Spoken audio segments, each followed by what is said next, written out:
আন্তর্জাতিক সময়ের সঙ্গে আছি আমি ওমর ইনান। ইয়েমেনের রাজধানী সানায় কয়েক দফায় বিমান হামলা চালিয়েছে যুক্তরাষ্ট্র। দেশটির ক্ষেপণাস্ত্র সংরক্ষণাগার এবং হাউথি বিদ্রোহীদের সামরিক স্থাপনা লক্ষ্য করে এই হামলা চালানো হয়েছে বলে দাবি করা হয়েছে। এদিকে ঘটনার পর লোহিত সাগরে একটি মার্কিন যুদ্ধ বিমান ভূপাতিত হয়। সেন্ট্রাল কমান্ড সেন্টকম দাবি করেছে ভুল লক্ষ্যবস্তুতে গুলি ছোড়ায় এমনটা হয়েছে। লোহিত সাগরে ভূপাতিত হয় একটি যুদ্ধ বিমান। সেন্ট্রাল কমান্ডের দাবি লক্ষ্যবস্তু নির্ধারণের ভুলে গুলি করে মার্কিন যুদ্ধ বিমানকে ভূপাতিত করা হয়। বিবিসি জানিয়েছে বিমানটি ইয়েমেনে হামলার বহরে ছিল কিনা তা স্পষ্ট নয়। তবে বিমানের 2 ক্রু নিরাপদে বের হতে পারলেও একজন কিছুটা আহত হয়েছেন। গাজায় যুদ্ধবিরতি নিয়ে নতুন আশার বার্তা দিয়েছেন ফিলিস্তিনের সরকারি কর্মকর্তা। ব্রিটিশ গণমাধ্যম বিবিসির প্রতিবেদন অনুযায়ী এ নিয়ে ইসরায়েল ও হামাসের মধ্যে আলোচনায় গিয়েছে 90%। তবে আলোচনার মধ্যেও হামলা অব্যাহত রেখেছে তেল আবিব। নুসৈরাত শরণার্থী শিবিরে বিমান হামলায় প্রাণ হারিয়েছেন 5 জন। সরকারি কর্মকর্তার বরাত দিয়ে বিবিসি জানিয়েছে হামাস ইসরায়েলের যুদ্ধবিরতির আলোচনা 90% শেষ হয়েছে। তবে কিছু গুরুত্বপূর্ণ বিষয় এখনও সমাধান হওয়া বাকি। এর মধ্যে আছে ইসরায়েলি সেনাদের ফিলাডেলফি করিডোরে উপস্থিতি এবং সীমান্তের কাছে একটি নিরাপদ অঞ্চল তৈরি করা। এগুলো সমাধান হলে কয়েকদিনের মধ্যে 3 ধাপে কার্যকর হতে পারে যুদ্ধবিরতি। প্রথম ধাপে 20 জন ফিলিস্তিনি বন্দীকে মুক্তি দেয়া হবে। প্রতিটি মুক্তির বিনিময়ে একজন ফিলিস্তিনি নারী সেনা ছাড়া হবে। গাজার নাগরিকরা উত্তর গাজায় ফিরতে পারবেন এবং সেখানে সাহায্য পৌঁছানোর জন্য প্রতিদিন প্রায় 500টি ট্রাক খাদ্য সহায়তা নিয়ে যাবে। শেষ পর্যায়ে গাজা একটি নিরপেক্ষ প্রযুক্তিবিদদের কমিটি দ্বারা পরিচালিত হবে, যাদের কোনো রাজনৈতিক দল বা পক্ষ থাকবে না। এসব পরিকল্পনা অনুযায়ী গাজায় 14 মাসের যুদ্ধের অবসান হবে বলে জানিয়েছে বিবিসি। এদিকে গাজায় ইসরায়েলি হামলার নিন্দা জানিয়েছেন পোপ ফ্রান্সিস। ভ্যাটিকান সিটির এক বৈঠকে অংশ নিয়ে তিনি বলেন, ইসরায়েল গাজায় যুদ্ধ নয় বরং নির্মমতা চালাচ্ছে। তিনি আরও জানান, বড়দিন সামনে রেখে শুক্রবার জেরুজালেমে খ্রিস্ট ধর্মাবলম্বীদের সঙ্গে দেখা করতে গাজা উপত্যকায় যেতে চেয়েছিলেন, কিন্তু তাকে অনুমতি দেওয়া হয়নি। ইসরায়েলি আগ্রাসনের মধ্যে গাজায় নেই বড়দিনের আমেজ। পশ্চিম তীরের শহর বেথেলহেমে বড়দিন ঘিরে সব উৎসব বাতিল করা হয়েছে। শহরটির মেয়র জানিয়েছেন, এবছর বড়দিন শুধু প্রার্থনা আর ধর্মীয় অনুষ্ঠানের মধ্যে সীমাবদ্ধ থাকবে।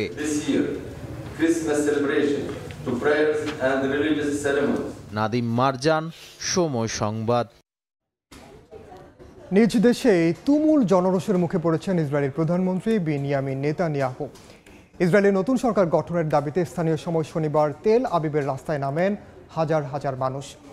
এ সময় অবিলম্বে যুদ্ধ বন্ধ করে আলোচনার মাধ্যমে হামাসের কাছে আটক জিম্মিদের ফিরিয়ে আনার দাবি জানান বিক্ষোভকারীরা।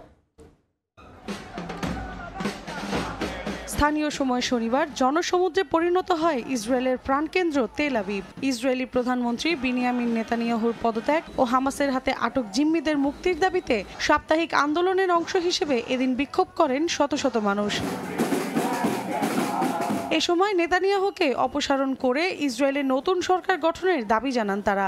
1 বছরের বেশি সময় ধরে চলা হামাস ইসরায়েল সংঘাত দ্রুত বন্ধ চান তারা। এখন পর্যন্ত ফিলিস্তিনের স্বাধীনতাকামী সংগঠনের সঙ্গে ইসরায়েলি জিম্মিদের মুক্তির বিষয়ে কোনো চুক্তি বা সমঝোতা না করতে পারায় নেতানিয়াহু সরকারের বিরুদ্ধে ক্ষোভ প্রকাশ করেন বিক্ষোভকারীরা। আমরা আজ সবাই ইসরায়েল সরকারের বিরুদ্ধে প্রতিবাদ জানাতে এক হয়েছি, যারা আমাদের ভবিষ্যৎ নিয়ে একের পর এক ভয়ঙ্কর সিদ্ধান্ত নিচ্ছে।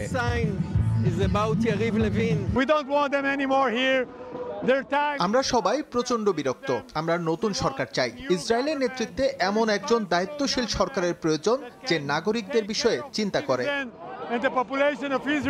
গেল 7 অক্টোবর গাজায় ইসরায়েলি আগ্রাসনের শুরু থেকেই নিজ দেশের নাগরিকদের তোপের মুখে পড়েন নেতানিয়াহু।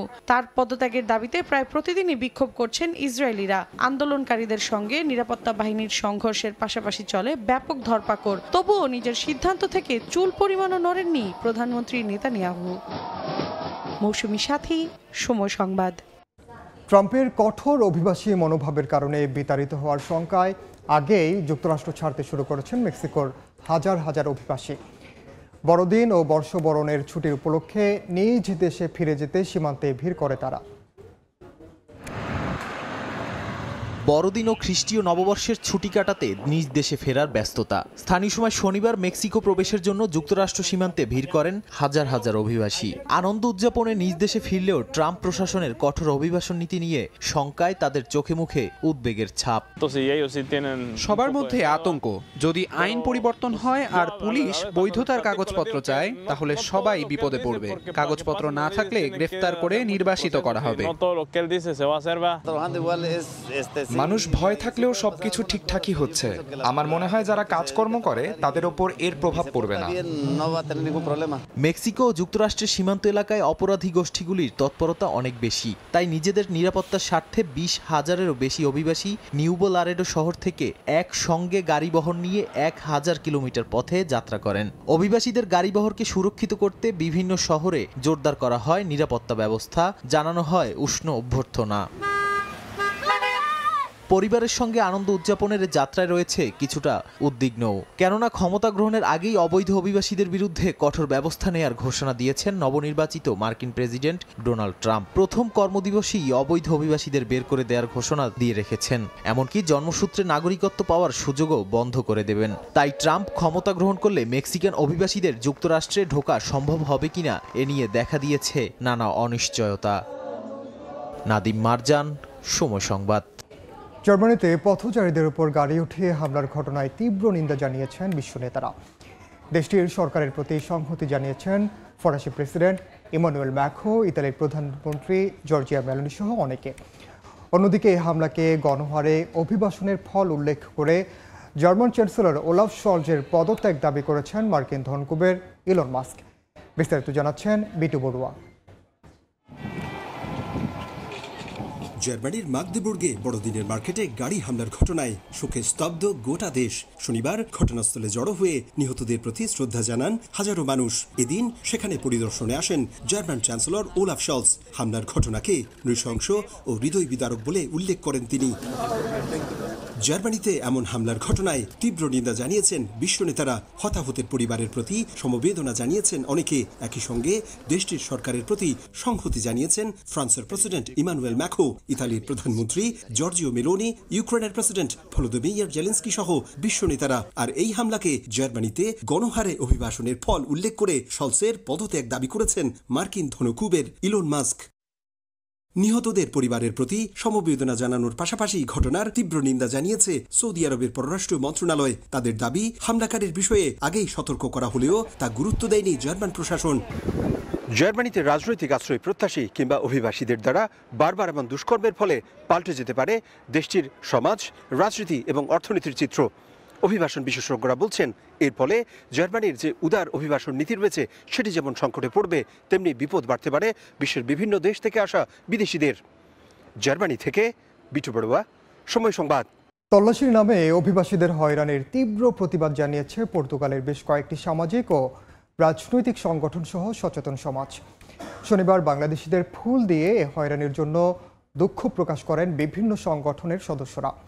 হয়রানির প্রতিবাদে পাশে থাকায় সংগঠনগুলোর প্রতি কৃতজ্ঞতা জানিয়েছেন প্রবাসী বাংলাদেশিরা। এর আগে বৃহস্পতিবার লিসবনে তল্লাশি চালায় আইন শৃঙ্খলা বাহিনী। পর্তুগাল থেকে বিস্তারিত জানাচ্ছেন তারিকুল হাসান আশিক। বৃহস্পতিবার পর্তুগালের রাজধানী লিসবনে তল্লাশির নামে নিরপরাধ অভিবাসীদের হয়রানি করে দেশটির আইন শৃঙ্খলা রক্ষা বাহিনী। এই ঘটনার ভিডিও বিভিন্ন সামাজিক মাধ্যমে ছড়িয়ে পড়লে সমালোচনা শুরু হয় দেশটির সচেতন মহলে। তল্লাশির নামে পুলিশি হয়রানির তীব্র প্রতিবাদ জানিয়েছে socialist party, left block, Libre সহ পর্তুগালের বিভিন্ন রাজনৈতিক দল। এই ঘটনায় সরকারের কড়া সমালোচনা করেন তারা। শনিবার এই ঘটনার নিন্দা জানিয়ে বিক্ষোভের ডাক দেয় দেশের বিভিন্ন রাজনৈতিক দল ও সামাজিক সংগঠন। বিক্ষোভ থেকে পর্তুগালের গণতন্ত্র ও স্বাধীনতার প্রতীক লাল ফুল দিয়ে প্রবাসী বাংলাদেশি সহ অভিবাসীদের কাছে দুঃখ প্রকাশ করেন তারা। tarde atribulada. বৃহস্পতিবার এখানে পুলিশ একটি অভিযান পরিচালনা করে, যেখানে শুধু বাংলাদেশিরাই নয়, অনেক দেশের অভিবাসীরাও ওই তল্লাশির শিকার, যা পর্তুগালের সার্বিক পরিস্থিতিতে অনেক প্রশ্নের জন্ম দেয়।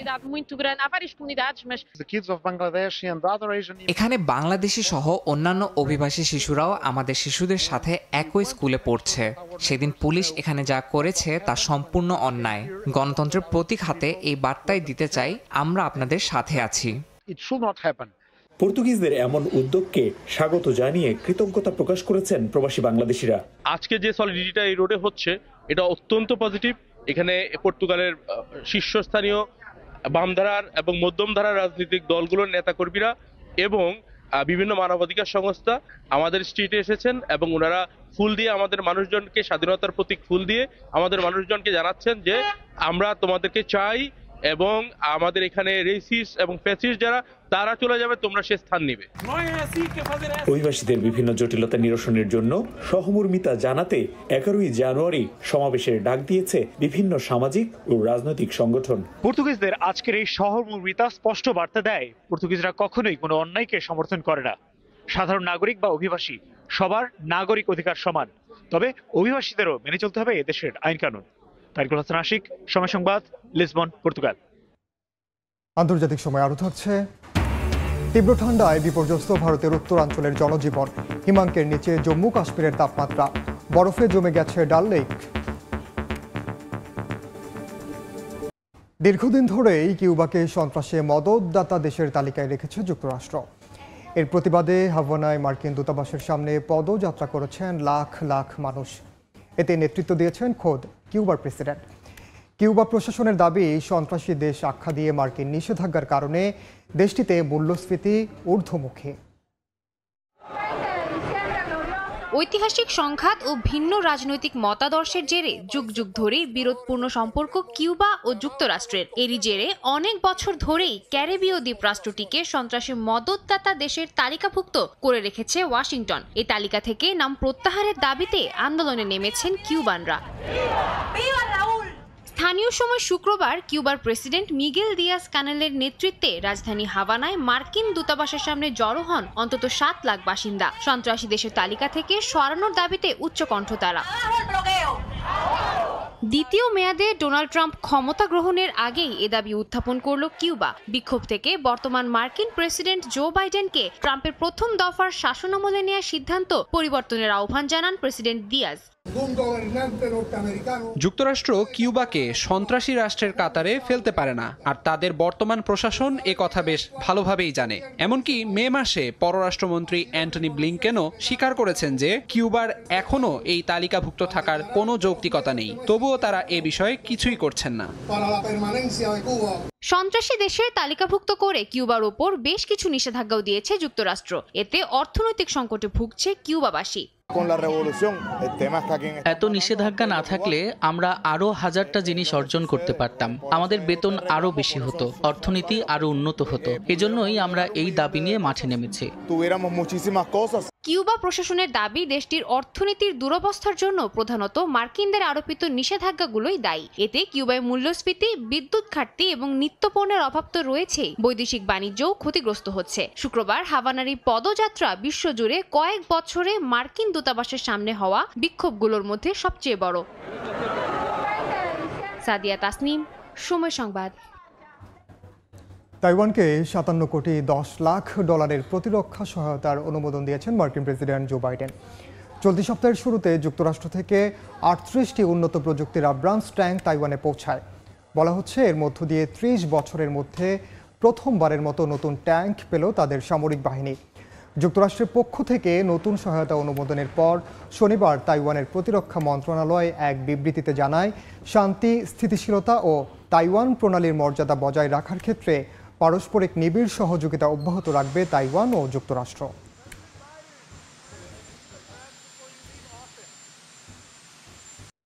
পাইপলাইন লিকেজের কারণে সমুদ্রে তেল ছড়িয়ে পড়ায় পরিবেশ বিপর্যয়ের মুখে পেরুর উত্তরাঞ্চলীয় উপকূলের জীববৈচিত্র্য।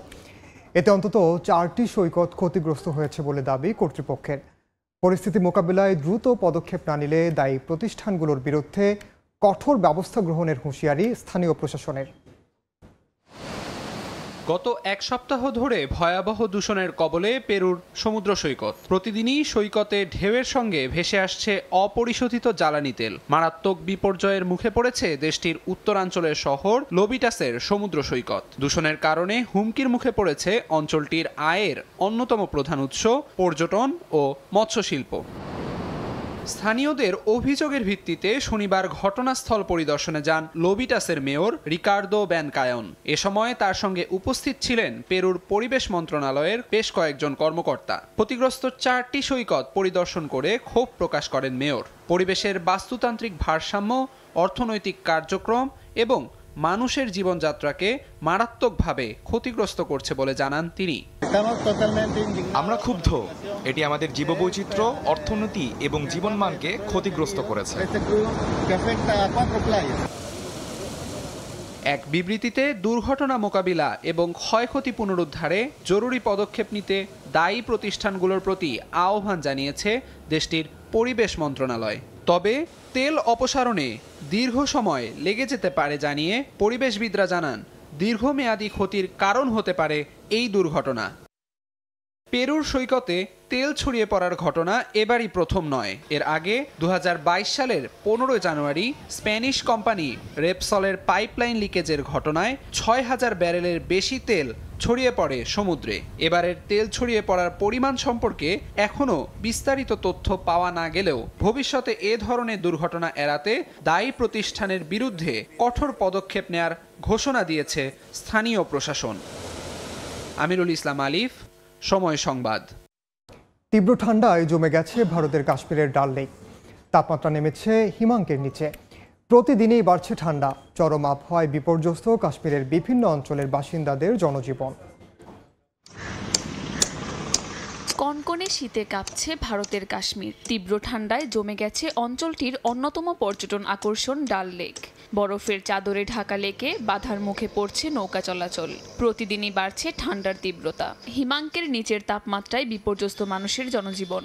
सुबह सुबह आज बहुत ठंड है महसूस हो रही है और हमने भी देखा कि डल लेक फ्रीज हो चुका है और तकरीबन -8.5 बताया गया है कि आज फ्रीज हुआ है। শুধু লেকই নয়, প্রবল ঠান্ডার কবলে পড়ে অঞ্চলটির বিভিন্ন এলাকার পাইপলাইনের পানি জমে গেছে মোটরও। এতে স্বাভাবিক পানি সরবরাহে জটিলতা দেখা দিয়েছে।